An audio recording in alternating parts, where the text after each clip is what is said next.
Hey everyone, this is Ram Bishnoi and you are watching geography group. आज हम class 9th English के revision batch में एक और कहानी पढ़ने वाले हैं, यानी कि एक और चैप्टर हम डिस्कस करने वाले हैं। आज का हमारा चैप्टर रहेगा मोमेंट्स का first chapter, that is the lost child. Title से ऐसे लग रहा है ये किसी बच्चे के किडनैपिंग की कहानी होगी, लेकिन वास्तव में ऐसा नहीं है। तो वास्तव में है क्या, ये हम समरी के थ्रू जानने की कोशिश करेंगे। After that we will discuss the most important questions of the chapter. Let's begin. चलिए शुरुआत करते हैं। सबसे पहले हमें जानना है कि उस बच्चे के साथ हुआ क्या। The lost child is a famous story by Mulkraj Anand, यानी कि ये मुल्कराज आनंद है जो कि एक फेमस राइटर है, उनकी कहानी है। In the story the narrator narrates a story of a boy who went to a fair with his parents, कि ये कहानी एक बच्चे की जो अपने पेरेंट्स के साथ मेले में जाता है। मेले में जाना सबको अच्छा लगता है, बच्चों को बहुत अच्छा लगता है।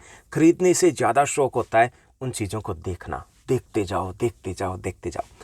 लेकिन जो हम अर्बन एरिया में रहते हैं, शहरी एरिया में रहते हैं, जहाँ पे संडे बाज़ार, मंडे ट्यूसडे बाज़ार लगते हैं, वो मज़ा नहीं होता जो मज़ा गांव में एनुअल फेयर लगता है।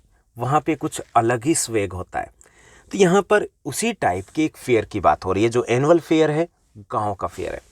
Many people, including men, women, and children in new clothes in a happy mood, were going to join the fair. काफ़ी सारे लोग थे, काफ़ी सारे लोग मतलब बच्चे बड़े बूढ़े सब नए कपड़े पहने हुए थे, मेले में जा रहे थे। और जब मेले में जा रहे हैं तो हैप्पी मूड होना तो बनता ही है। The boy was very happy and excited. जो बच्चे की बात की जा रही है, जो बच्चा खोने वाला है, अभी उसको पता नहीं है कि भाई तू खोने वाला मेले में, लेकिन खोने वाला है वो बच्चा भी बड़ा खुश है, एक्साइटेड है कि मेले में जाना है, मेले में जाना है। 3-4 दिनों से वो लगा हुआ मेले में जाना है। पिछली रात को तो उसको नींद भी नहीं आई थी। He demanded the sweets and toys displayed in the shops. जब वो मेले में जाता है तो वहाँ पर सब कुछ उसे दिखाई देता है, चौंधिया जाती है उसकी आंखें। वो चाहता है कि मैं ये भी ले लूँ, मैं वो भी ले लूँ। और वो वहाँ पर अपने पेरेंट्स से कहता है कि I want sweets and toys. मुझे ये खिलौने चाहिए, मुझे मिठाई चाहिए, मुझे बर्फ़ी चाहिए। He left attracted towards many things, so he lagged behind time and again. अब बहुत सारी चीज़ें थी, कभी इधर देखे कभी उधर देखे, कंफ्यूज हो गया था बच्चा, क्या लूँ और क्या ना लूँ। अब लेने की बात तो बाद की थी, क्योंकि पेरेंट्स दिलाएंगे ना तभी लेगा, लेकिन बात थी देखने की। So he was attracted towards many things, so lagged behind मतलब पीछे रह गया था। किससे? अपने पेरेंट्स से। भाई भीड़ बहुत थी, हाथ छूट गया तो छूट गया। When the boy demanded a toy, his father looked at him red-eyed in his familiar tyrant's way. जब बच्चे ने एक खिलौने की डिमांड की कि मुझे पापा ये खिलौना चाहिए, तो उसके पापा ने गुस्से में उसकी तरफ देखा। बच्चा समझ गया कि यहाँ बात नहीं बनने वाली है। The boy tried to catch the dragonflies in the mustard field on the way and again was left behind. उसके बाद बच्चे ने ड्रैगन फ्लाइज को देखा, क्योंकि जब वो मेले के लिए जा रहे थे उसी के आसपास, क्योंकि गांव में ऐसा ही इन्वायरमेंट होता है, आसपास खेत होते हैं, वहाँ पे मस्टर्ड फील्ड थे, सरसों के खेत थे, उसमें पीले पीले फूल थे, ड्रैगन फ्लाइज थे, बटरफ्लाइज थे। तो उनको देखते देखते, उनका पीछा करते करते वो पीछे रह जाता, लेकिन अभी तक वो खोया नहीं था। Then his parents called him again. उसके पेरेंट्स दोबारा से बुलाते हैं, मुन्ना दौड़ के आओ, पीछे रह जाओगे। Then his parents took rest for a while under a banyan tree and after some time they reached the fair. उसके बाद वो एक बनियन ट्री है, उसके नीचे थोड़ी देर के लिए रेस्ट करते हैं। बच्चा वहाँ पे मज़े करता है, मस्ती करता है, उसके चारों तरफ घूमता है। उसके बाद वो चलते हैं, आगे बढ़ते हैं और फेयर जहाँ मेन जगह थी, स्पॉट था, वहाँ पे पहुँच जाते हैं। The boy lost his mind in the whirlpool of the fair. और बच्चा वहाँ जा कर के उसका सर चकरा जाता है। भाई इतने सारे टॉयज़, इधर स्वीट्स उधर स्वीट्स, सब कुछ ऐसा था जो वो चाहता था। Then he suddenly listen to the loud voice of sweet seller and slowly murmured. तब उसे आवाज़ सुनाई देती है एक स्वीट सेलर की, मिठाइयाँ ले लो, गर्मा गर्म जलेबियाँ ले लो, लाइक दैट। और वो धीरे धीरे मतलब स्लोली मर्मर्ड, मन में ही कुछ बुदबुदाता है, आई वॉन्ट दैट बर्फ़ी, मुझे बर्फ़ी खानी है। भाई मुंह में पानी आ गया मेरे भी। But he didn't do so for fear of his father. लेकिन वो मन में ही बोलता है और उसके बाद वो चल पड़ता आगे। उसे पता था कि इसके पापा है वो फिर आंखें दिखाएंगे, उसको बर्फी नहीं दिलाने वाले। He also eagerly watched gulmohar flower and balloons.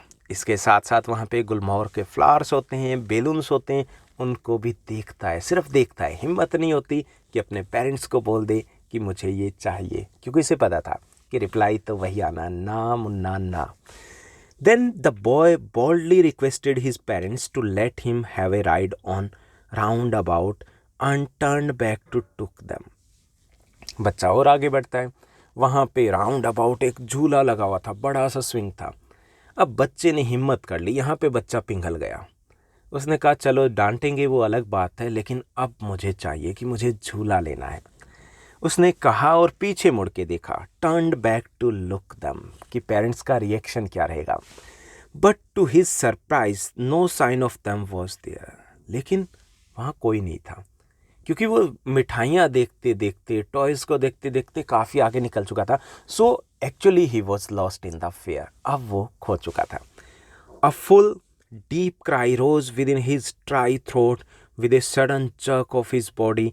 He ran from where he stood and crying in real fear. उसके बाद तुरंत ही उसे लगा कि he realized that he has lost. उसे पता चला कि मैं खो चुका हूँ। सो वो तुरंत वहाँ पूरा गला फाड़ के रोने लगता है, इधर उधर। He ran here and there. और वो चिल्लाता है, crying in real fear में, जैसे कि वास्तविक जो डर होता है उसमें वो चिल्लाता है, मदर, फादर, माँ, पापा। Now the boy had been separated from his parents. अपने पेरेंट्स से वो अलग हो चुका था, because there was lot of crowd, काफ़ी भीड़ होती है मेले में, तो खो चुका था। The poor child struggle to make his way between the feet of people but was knock to and fro by their brutal moments. अब बच्चा इधर से उधर दौड़ने की कोशिश करता है, भीड़ इतनी ज़्यादा थी कि धक्का मुक्की हो जाती है, वो ठीक से दौड़ भी नहीं पा रहा था। He might have been trampled under feet, और शायद वो पैरों के नीचे कुचला जाता। Had he not strict at the highest pitch of his voice, अगर वो बहुत ज़्यादा तेज़ी से चिल्लाता नहीं तो लोग उसको नोटिस नहीं करते। मदर, फादर, वो चिल्लाता है, अपने पेरेंट्स को सर्च करता है, डिस्परेट था, उसे लगता है कि मैं खो गया हूँ, शायद हमेशा के लिए खो गया।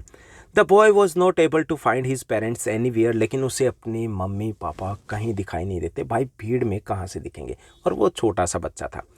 A kind hearted man lifted up the boy in his arms. Kind hearted man जो था, वो एक व्यक्ति आता वहाँ पे, वो उस बच्चे को अपनी गोद में उठा लेता है।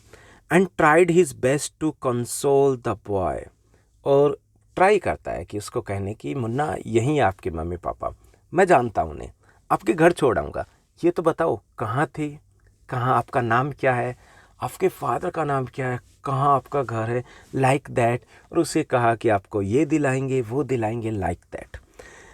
That man took the boy to a flower seller के पास ले जाता है, एंड बैलून सेलर के पास ले जाता है, एंड स्नेक चार्मर के पास, यानी कि जो जो उसे पसंद था उसे लेके जाता है फ्लावर सेलर के पास कि भाई ये गुलमोहर के फूल चाहिए। बच्चा कहता ना, मुझे चाहिए मम्मी पापा। बैलून सेलर के पास, स्नेक चार्मर के पास, जगलर के पास, and for joy ride also, सब के पास लेके जाता है। But the boy had no interest in all these things except his parents, लेकिन बच्चे का इन सभी में इंटरेस्ट नहीं था। He just wanted his parents back, वो अपने पेरेंट्स को चाहता था कि उसके पेरेंट्स उसे मिल जाए। He cried and soft, I want my mother, I want my father, मुझे मेरी मम्मी चाहिए, मुझे मेरे पापा चाहिए, और कुछ नहीं चाहिए। तो ये कहानी है उस बच्चे की जो खो गया था, अब तक तो वो मिल भी गया होगा। Now let's move to the second segment, and we are going to discuss the most important questions of the chapter, जो हमारे लिए काफ़ी इंपॉर्टेंट है।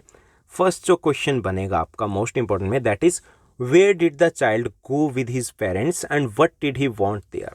पेरेंट्स के साथ बच्चा कहाँ जाता है और वो क्या चाहता था वहाँ पे। The child went to a fair with his parents, ये आपका 1 मार्क्स में भी पूछा जा सकता है। The child went to a fair with his parents, एक मेले में जाता है। He wanted garlands, balloons, sweets over there, उसे वहाँ पर माला चाहिए थी, वहाँ पे बैलून्स चाहिए थे, उसे वहाँ पर मिठाई चाहिए थी, मिठाई में बर्फी चाहिए थी उसे। He also wanted to see the snake and take a ride on the snake, इसके साथ साथ वो स्नैक को देखना चाहता था और वो वहाँ पर झूले भी लेना चाहता था। उसके बाद सेकंड जो मोस्ट इंपॉर्टेंट क्वेश्चन में रहेगा, why did the little boy lag behind? बच्चा पीछे कैसे रह गया था? While going to the fair, the little boy was fascinated on seeing the toys, balloons and garland of gulmohar, the swing, snake charm, etc. कि जब वो मेले में जा रहे थे, he was fascinated, भाई लालच आ ही जाता है, he was fascinated on seeing toys को देख के, balloons को देख के, garland of गुलमोहर की माला को देख के, the swing झूले को देख के, snake charm, etc. को देख के वो fascinated हो जाता है. He got attracted towards those different things. वो उन थिंग्स को देख करके अट्रैक्टेड हो जाता है and so he lagged behind his parents, और उसे पता ही नहीं चलता कि वो पीछे रह गया था.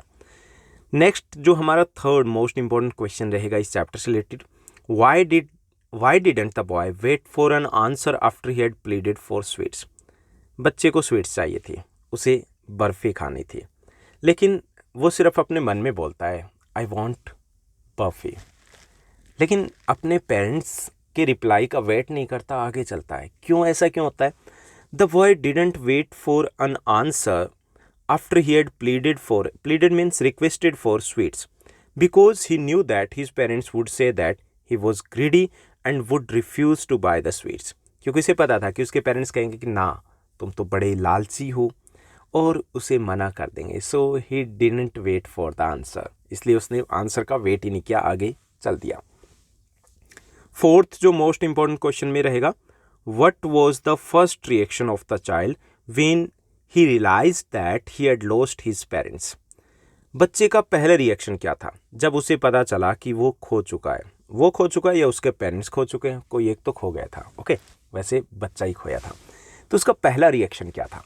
The child panicked when he realised that he had lost his parents. बड़ा घबरा सा जाता है बच्चे को जब पता चला कि वो खो चुका है. ही वॉज पजल्ड, कन्फ्यूज हो जाता है, एंग्री, गुस्सा भी होता है, डेस्परेट भी होता है कि क्या किया जाए, अब बच्चा था आखिर. He cried and shouted for his parents, अपने पेरेंट्स के लिए वो जोर जोर से चिल्लाता, आवाज़ लगाता है. He ran here and there to look for his parents, और अपने पेरेंट्स को सर्च करने के लिए वो इधर उधर दौड़ता है. उसके बाद फिफ्थ क्वेश्चन हमारा रहेगा मोस्ट इंपॉर्टेंट में, that is how was the child separated from his parents? बच्चा अपने पेरेंट्स से अलग कैसे हो गया था? The boy was attracted to toys, toys की तरफ अट्रैक्टेड था, बच्चा था, नेचुरल था. Balloons and sweets in the fair. He got fascinated with the flute music being played by the snake charmer, जो एक फ्लूट की म्यूजिक बजाते हैं, बीन बजाते हैं ना, उससे भी वो फैसिनेटेड था. While watching the roundabout swing, he got separated from his parents. उसके बाद आगे बढ़ता जाता और राउंड अबाउट जो स्विंग को देख रहा था उसी वक्त वो अपने पेरेंट्स से अलग हो जाता है. ओके, तो वही सेम क्वेश्चन जो हमने ऊपर डिस्कस किया है, तो वही यहाँ पर हमें रिपीट करना है. Okay, so he was attracted towards the balloons, towards the toys, swings, sweets etcetera, and while watching the round about he got separated from his parents. Sixth question जो लास्ट मोस्ट इंपॉर्टेंट क्वेश्चन बनेगा इस chapter का, वो है why did the lost child refuse to take his favourite things in the fair after losing his parents? ये इस chapter का most repeated question है, जो सबसे ज़्यादा बार रिपीट हुआ है. यहाँ पे क्वेश्चन पूछा गया कि बच्चा अपनी फेवरेट थिंग्स लेने से मना क्यों कर देता है जब वो अपने पेरेंट्स से अलग हो जाता है? The child refuse to take his favourite things in the fair after he lost his parents as he missed them and wanted to meet them only, क्योंकि वह उन्हें मिस कर रहा था और उनसे ही मिलना चाहता था. Now he had lost interest in all his favourite things.